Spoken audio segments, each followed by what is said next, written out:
Assalamualaikum dan salam Malaysia Madani, bersama saya Emran Azmi Rosli dalam Berita Pagi Sabah edisi Ahad 22 Januari 2023. Kerajaan negeri sentiasa memberikan sokongan kepada masyarakat Tionghoa untuk menganjurkan aktiviti budaya termasuk sambutan Tahun Baharu Cina. Ketua Menteri Datuk Seri Panglima Haji Jinor berkata ia lebih bermakna apabila perayaan berkenaan dapat disambut dalam suasana aman, harmoni dan penuh muhibah. Perayaan Tahun Baharu Cina turut diraikan rakyat pelbagai kaum dan agama. Dalam zodiak Cina, 2023 menandakan Tahun Arnab, haiwan yang dikaitkan dengan keamanan, kemakmuran dan umur panjang. Tahun Arnab juga menandakan Tahun Harapan yang sememangnya amat tepat apabila kita keluar daripada tempoh 2 tahun pandemik yang mencabar. Bagi pihak kerajaan negeri dan keluarga, saya mengucapkan selamat menyambut Tahun Baru Cina. Gong Xi Fa Cai kepada semua masyarakat Tionghoa dan yang meraihkannya di negeri ini. Ketua Menteri dalam perutusan sambutan Tahun Baru Cina 2023 turut menzahirkan harapan agar Tahun Arnab akan membawa lebih banyak keharmonian, kemajuan ekonomi dan kemakmuran kepada rakyat serta Sabah. Sambutan Tahun Baru Cina tahun ini dilihat mampu mengukuhkan persahabatan dan keharmonian masyarakat pelbagai etnik di negeri ini. Ia dapat dilihat melalui amalan kunjung mengunjungi sesama masyarakat selain beramah mesra dengan masyarakat Tionghoa.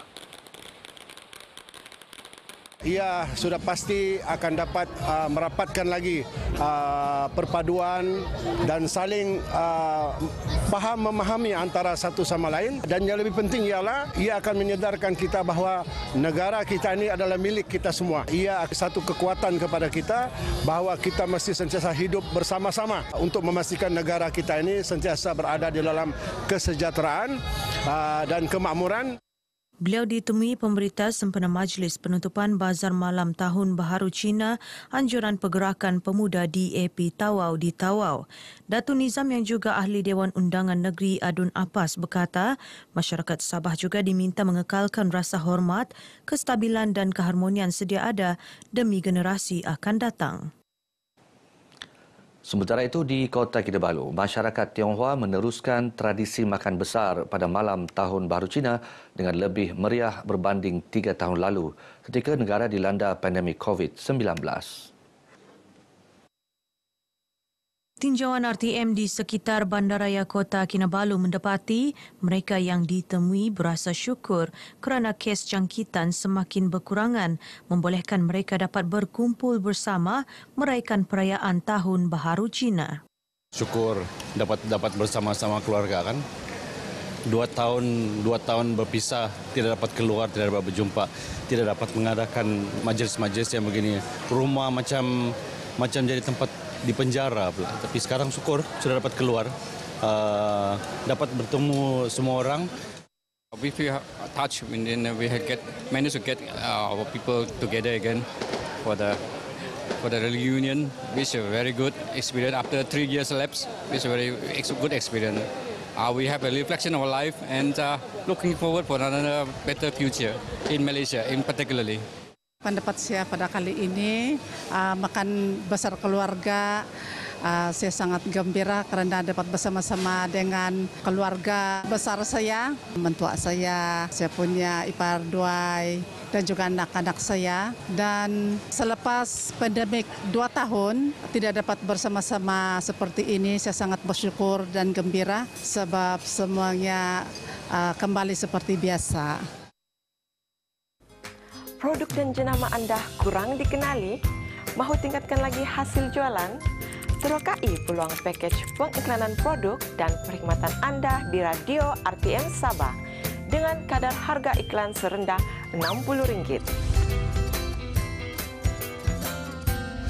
Anda boleh memilih Sabah FM, Sabah BFM, Sandakan FM, Tawau FM dan Keningau FM. Untuk keterangan lanjut, hubungi kami di talian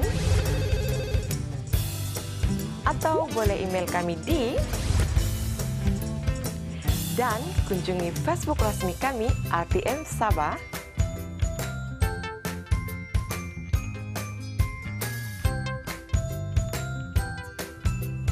Perniagaan anda keutamaan kami.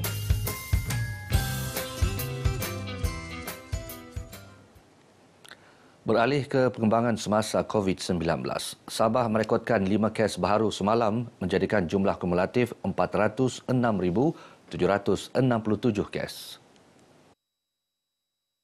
Menurut kenyataan Menteri Kerajaan Tempatan dan Perumahan Datuk Seri Panglima Dr. Joachim Gunsalam, 10 pesakit direkodkan sembuh manakala 135 pesakit sedang menerima rawatan di hospital dengan 3 pesakit memerlukan penjagaan kritikal dan seorang lagi memerlukan alat bantuan pernafasan.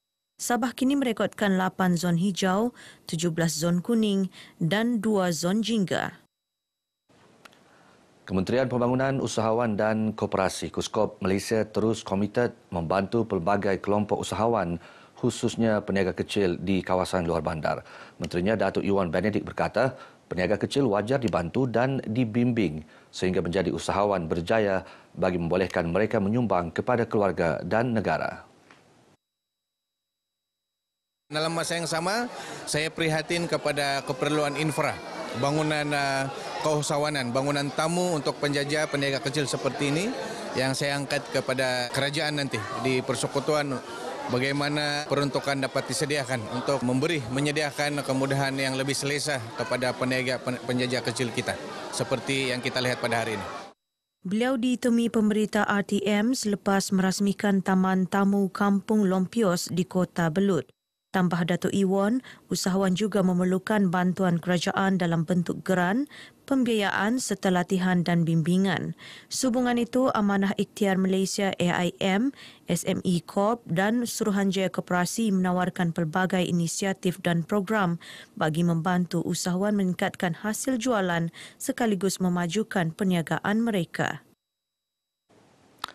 Penulis di Sabah disaran menghayati gagasan Malaysia Madani dan menterjemahnya dalam bentuk penulisan. Timbalan Menteri Sumber Manusia Mustafa Sa'mud berkata, usaha itu penting agar matlamat negara melahirkan masyarakat yang berilmu, berkemahiran dan berakhlak mulia dapat direalisasikan. Yang penting kita perlu membina minda masyarakat supaya dapat memahami mesej yang dibawa oleh Kerajaan Perpaduan di bawah Yang Amat Berhormat Datuk Seri Anwar Ibrahim dengan konteks Malaysia Madani itu sendiri. Jadi saya rasa peranan penulis-penulis amat diperlukan untuk menterjemahkan terutama dalam konteks negeri Sabah. Beliau ditemui pemberita RTM selepas merasmikan Mesyuarat Agung Tahunan Ikatan Penulis Sabah IPS 2023 di Kota Kinabalu. Tambah Mustafa, golongan penulis perlu mempromosi nilai-nilai Malaysia Madani seperti hormat dan ihsan. Dalam pada itu, beliau yang juga ahli Parlimen Sepanggar mengajak para penulis tempatan untuk menjayakan matlamat Sepanggar sejahtera menerusi pelaksanaan aktiviti pendidikan, pembangunan kemahiran, kebudayaan, kesenian dan kesusasteraan.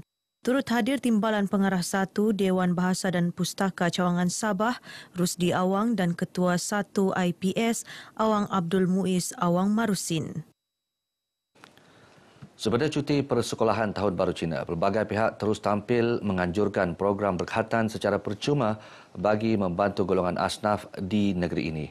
Ia termasuk agensi awam, institusi pengajian awam, institusi perubatan serta gabungan badan bukan kerajaan NGO Sabah dan Semenanjung, antaranya iMedic dan Yayasan Ikhlas Sabah. Kita dapat memeriahkan lagi acara-acara sunaton ataupun acara-acara berkhatan secara perdana lah.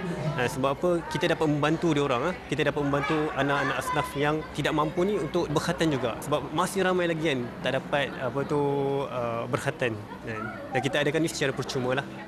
Beliau ditemui pemberita RTM dalam program berkenaan di Batu Sapi Sandakan. Sementara itu, penduduk yang ditemui mahu program seumpama diteruskan bagi meringankan beban rakyat. Banyak membantulah untuk murid yang untuk budak-budak kampung kan. Dong berkata beramai-ramai, menghilangkan rasa takut dorang kan.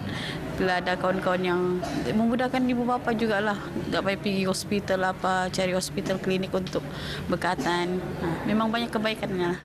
Kebaikannya untuk memudahkan rakyatlah, terutama sekali seperti ibu bapa yang anak-anak yang ingin bersunat, jadi tidaklah begitu susah karena atas bantuan daripada pihak kerajaan. Program ini adalah program berkatan secara percuma dan program sebegini dapat meringankanlah beban penjaga seperti kami. Lebih 100 kanak-kanak golongan asnaf sekitar Batu Sapi menerima manfaat program Amal Nusantara Sunaton Sandakan 2023. Program ini diteruskan di Sekolah Menengah Kebangsaan SMK Batu Sapi Sandakan hari ini.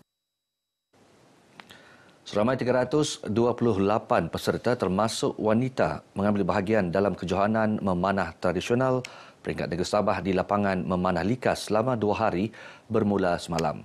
Kesemua peserta mewakili zon masing-masing, khususnya zon Pantai Barat dan Pantai Timur. Pengerusi penganjur Muhammad Suhaimi Sapi berkata kejohanan ini antara lain bertujuan mengelak sukan tradisional memanah daripada ditelan zaman. 2 kategori dipertandingkan iaitu saingan pemanah terbaik yang diadakan semalam dan kategori wanita diadakan hari ini. Melalui kejohanan ini jugalah kita boleh tengok kan, pemanah-pemanah ni lebih semangat untuk praktis. Maksud dia dah ada satu kejohanan yang khusus, dia nak tengok diri dia dekat ranking mana negeri Sabah ni. Itulah harapannya kan, bila ada kejohanan ni dia jadi lebih seronoklah, lebih meriah. Muhammad Suhaimi ditemui pemberita RTM di Kota Kinabalu. Peserta terbaik akan mewakili Sabah dalam kejohanan peringkat kebangsaan di jangka Mei tahun ini. Baik, saudara, paparan itu mengakhiri perkembangan berita pagi Sabah kali ini. Utamakan keselamatan di jalan raya sepada musim perayaan ini. Pandu berhemah, jiwa selamat. Saya Emran Azmi Rosli, salam Malaysia Madani.